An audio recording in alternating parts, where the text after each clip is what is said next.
dans mon émission Exile-toi chez Exiliote, l'émission où tu t'évades un petit peu, tu t'exiles du quotidien pour te détendre. Aujourd'hui, nous allons parler de Sonic le Hérisson, plus particulièrement à quel point c'est dur d'être fan de Sonic.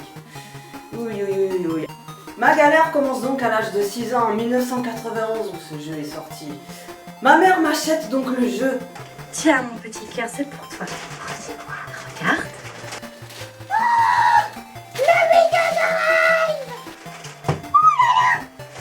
Qu'est-ce que c'est? C'est Sonic mon petit cœur. Merci maman. De rien ma chérie, je vais faire à manger. Hein. J'étais submergée par tous les décors, le design du personnage, les musiques. Tout me plaisait, je ne pouvais plus m'en passer.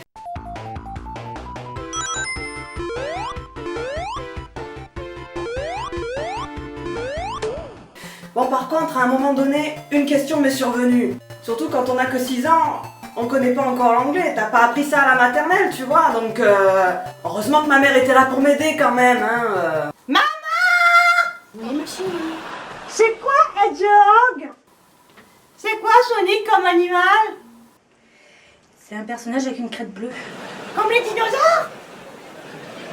Ouais. Oui. Maman? Oui. T'es sûre que Sonic c'est un dinosaure? J'arrive.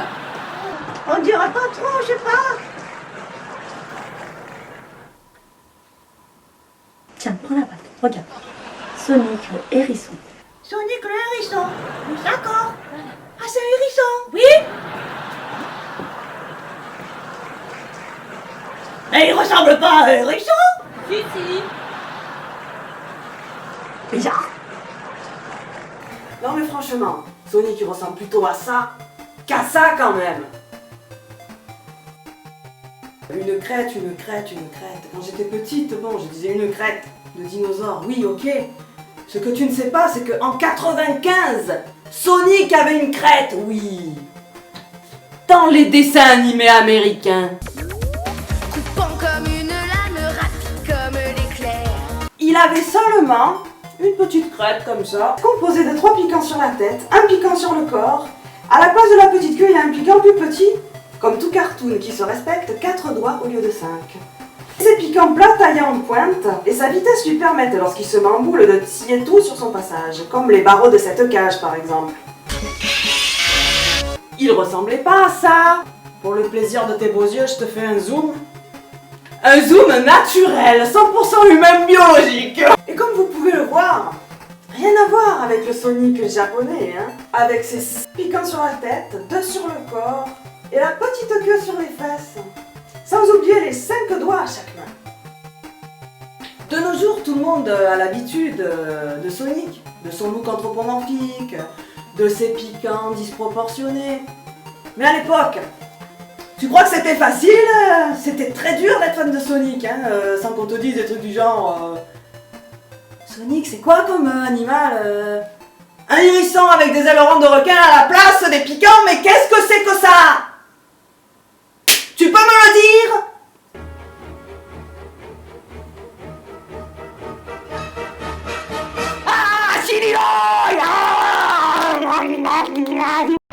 Trêve de rigolagerie, passons aux choses sérieuses, je vais vous expliquer pourquoi Sonic a de l'argent piquant, pourquoi il est bleu.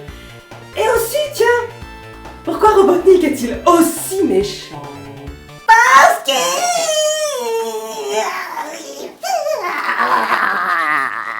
Et c'est donc en 1991 que la première bande dessinée de Sonic a été créée. Vous permettez, j'enlève ça, j'ai un peu chaud. Donc, en 1991, sorti uniquement en Amérique du Nord, Francis Mao a créé une bande dessinée promotionnelle, Sonic the Hedgehog, afin de promouvoir donc le tout premier Sonic sur Mega Drive. Cette bande dessinée est basée sur la Sonic Bible, le document officiel de Sega America qui nous raconte les origines de Sonic. Pourquoi Sonic est bleu et pourquoi Robotnik est si méchant? Dans la Sonic Bible, il est écrit, dans cette toute première version, que Sonic s'appelait en fait Sonny Hedgehog. À l'époque, il était brun, de petits piquants. Il vivait avec sa maman et ses 5 sœurs au Nebraska. Son papa est décédé quelques jours après sa naissance. C'est pas une histoire très gaie, hein, proprement parler. Sonic, au fur et à mesure qu'il grandissait, a découvert son talent pour la course et donc participé à plusieurs championnats, en équipe locale, puis régionale. Et puis un jour, l'hiver arriva. Il fallait bien hiberner quand on a un hérisson, n'est-ce pas? Mais Sonic ne voulait pas hiberner, il disait à sa maman: Maman, j'ai pas le temps d'hiberner, il faut que je cours, il faut que je m'entraîne. Allez, je peux pas courir pendant tout l'hiver, s'il te plaît. Il a soufflé tout, la mère dit non, non, non, non, non. Il fait son lit et tout. Il alla se coucher. Et donc, il essayait de lutter contre le sommeil, pensant à toutes les médailles qu'il a gagnées, qu'il pourrait gagner. Il dit allez, une petite minute. Ah bon, une petite heure. Et puis finalement, les heures passèrent, les jours, jusqu'à rester tout l'hiver endormi. Sonic commence à se réveiller de son hibernation, mais ce qui le réveilla le plus, c'est le tremblement de terre. Ouh, il y a tout qui tremblait. Tout à coup, il regarde le plafond et fait ouh là là là là là là. Même pas le temps de réfléchir. L'instinct naturel de survie, il creuse, il creuse, il creuse, il creuse, jusqu'à trouver un tuyau rouillé dans lequel il se faufile. Et il se faufile, il marche dedans. Il a vu la lumière au bout du tunnel. Non, il n'est pas mort. Il est arrivé dans un bien étrange endroit, un laboratoire secret souterrain. Il entendit quelqu'un dire « Tiens, mais qui va là ?»« Erinaceus Europaeus !» C'est exactement à ce moment-là que notre bande dessinée commence. Parce que, bon, comme je vous l'ai dit précédemment, il y a celle de Francis Mao, sortie uniquement en Amérique du Nord.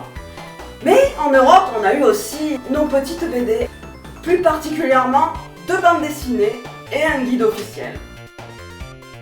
Le guide Stay Sonic, The Ultimate Guide to the World of Sonic the Hedgehog, au Royaume-Uni. Et nous avons eu 2 bandes dessinées, une en France en 1994, qui s'appelle Sonic Adventures dans les griffes de Robotnik, aux éditions La Sirène, par Smoldo et Mr. B. Et une bande dessinée britannique, Sonic the Comic, par Fleetway, The Origin of Sonic. Et c'est de celle-là dont nous allons parler aujourd'hui. C'est exactement, à quelques détails près, la même histoire que la BD promotionnelle de Francis Mao. Je m'en vais donc vous la présenter. Voici la suite de la Sonic Bible. Et donc Sonic était toujours brun avec de petits piquants, à la seule différence, c'est qu'il s'appelait pas Sonic, mais Sonic dès le départ. Il a sorti la tête, il a fait « Tiens, j'ai atterri où ici ?» C'était le laboratoire du docteur Ovi Kentobor. À l'époque, il ne s'appelait pas Robotnik. Il entendit quelqu'un dire « Tiens, mais qui va là ? Erinaceus Europaeus !» Et Sonic rétorqua « Mais de quoi tu parles, mon pote, là Moi, c'est Sonic le hérisson le plus rapide de Mobius. » Et ils discutent, et ils discutent, et ils discutent. Tranquillement, ils plaisantent un peu tous les deux, ils font connaissance. Le docteur décide de lui révéler les intentions qu'il a, donc. Ses intentions étaient d'enlever tout le mal de la planète Mobius. Et que faire alors pour ce but si majestueux, si sympathique, si altruiste? Il transfère le mal dans les anneaux de Mobius jusqu'aux émeraudes. Les 6 émeraudes. Parce qu'à cette époque-là, la 7e émeraude est très rare à trouver. Et tout ça grâce au compresseur de chaos rétro-orbital. Sa machine. Il en a déjà transféré une partie, hein. Mais sa machine reste stable tant qu'il ne trouve pas la 7e et dernière émeraude rare. Le docteur ne pouvait pas s'empêcher de faire des expériences sur Sonic, hein. Donc le docteur faisait des expériences sur Sonic, non pas le disséquer, d'accord, c'est parce que c'est un scientifique que ça y est. Le cliché de suite. Il était gentil à l'époque, mais oui, il était gentil, alors il était trop gentil. Le docteur aidait Sonic à gérer sa vitesse. Et en contrepartie, Sonic l'aidait à chercher la 7e et dernière émeraude rare. Sans quoi la machine est instable, je vous le rappelle.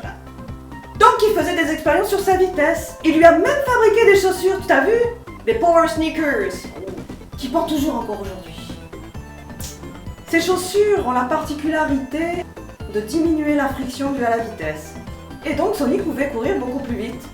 Donc Sonic il était sur le gyrotoscope, il courait. J'ai pas trouvé d'autres mots, d'accord. Tente du Johnny. Et puis à un moment donné, le docteur pris de panique. Sonic, tu cours trop vite, arrête-toi tout de suite, oh là! Tu vas faire tout exploser. Ah non. Sonic il a pas trop entendu, il était pris par sa lancée, paf, il a dépassé le mur du sang, ça fait boum, ça fait une fumée partout dans le laboratoire. Une fois la fumée dissipée, qu'est-ce qu'on voit? Bon sang de bonsoir! Un hérisson tout bleu, avec des larges piquants stylés, tout à vu.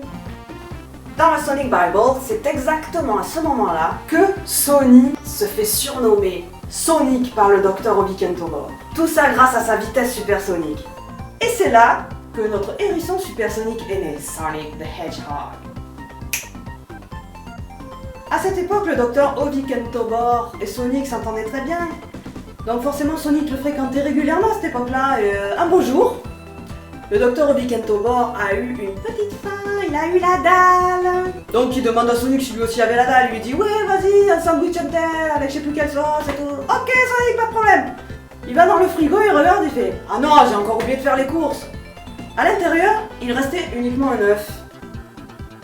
Un œuf pourri, regarde ça. Même dans la bande dessinée, regarde, ils l'ont mis là, le truc, ça.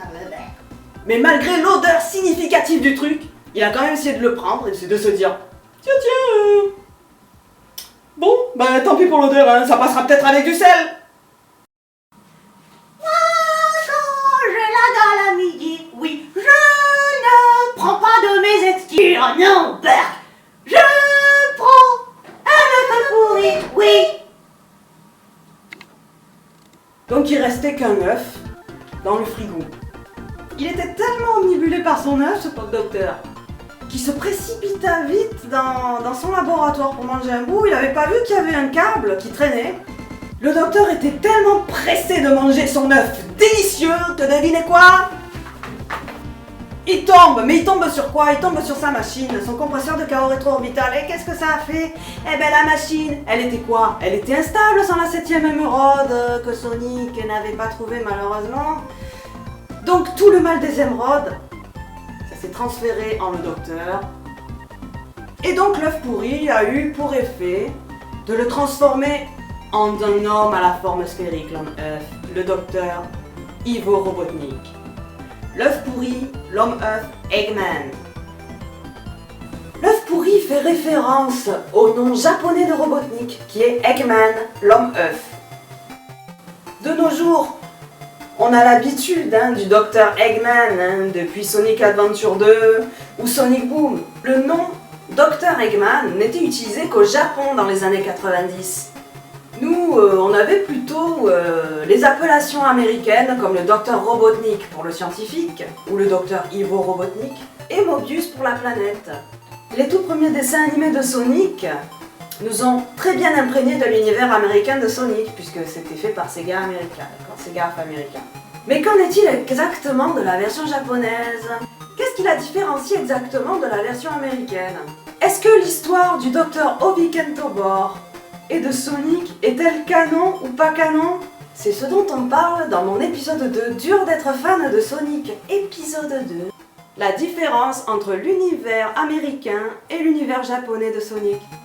Et tout ça dans l'émission Exile-toi chez Exiliot!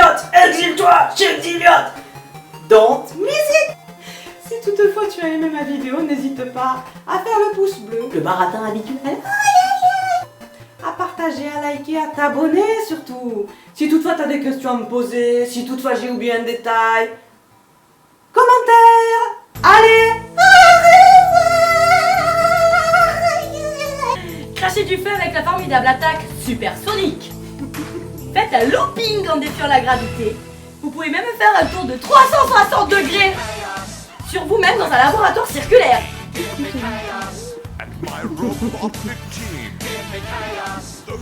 Alors voyez-vous, moi quand j'ai un petit creux, je ne prends pas des cookies, ni aucun gâteau. Que dalle! Je prends un œuf pourri. Ça a tellement plus d'odeur. Le gang des requins. Ah non, attendez! Un requin, ça fait pas ça. Waouh, c'est trop génial! Le personnage est trop mignon! Les requins, c'est plus ça en fait. Tu le savais pas sur la jaquette qu'il était comme ça, Sonic, d'accord, en 3D? Ne mets pas trop devant la télé, hein.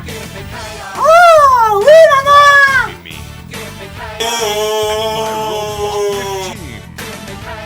Applaudissez! sensation.